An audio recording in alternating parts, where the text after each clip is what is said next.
टाकायचं बोला.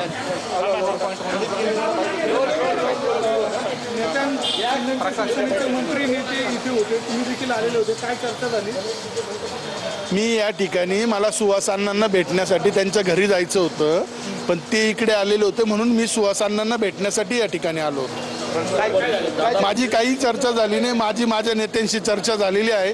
माझे नेते जो निर्णय देतील तो मी घेणार आहे. तुम्हाला सकाळी पण सांगितलं मी इथं बैठकीला आलोच नव्हतो. मी सुहास अण्णांशी 5-10 मिनिटं गप्पा मारल्या आणि त्या निघालो आता इथून. मंत्री दादा भुसेंशी काय गप्पा मारल्या?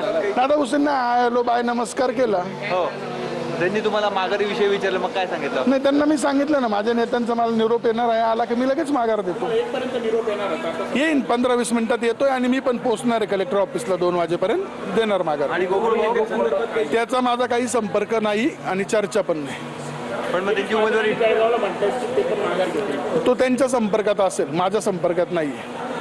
मग गोकुळ त्यांची माघार होणार नाही? त्याचं मी काहीच सांगू शकत नाही. त्यांनी जर गिरीश भाऊंना कमिटमेंट केलेली असेल तर तो त्यावेळेत कलेक्टर ऑफिसला येईल. पण तुमचा काही संपर्क झाला नाही नाही नाही नाही. आता तुम्ही बघताय माझी मिसेस पण माझ्यासोबत आहे. आम्ही दोघंही त्याला कॉन्टॅक्ट करण्याचा प्रयत्न करतोय. आमची कुठे भेट नाही. गिरीश भाऊंशी संपर्क होतो, तुमच्याशी होत नाही. गिरीश भाऊंनी काहीतरी त्याच्याशी बोलणं झालं असेल म्हणून गिरीश भाऊ बोलले असतील ना. गिरीश भाऊचं जबाबदारीने बोलले नाही. जळगावमध्ये तुम्हाला काळे यांनी सुद्धा अर्ज मागे घेतलेला नाही, त्या सुद्धा अडवून धरलेला आहे.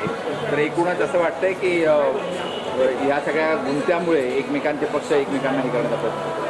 त्याच्याबद्दल मला काही कल्पना नाही. पण मला इथं पार्टीने क्लिअर सांगितलंय गणेश आपली युती आहे, आपल्याला युती धर्म पाळायचा आहे आणि त्याप्रमाणे मी युती धर्म पाळणार पण आहे.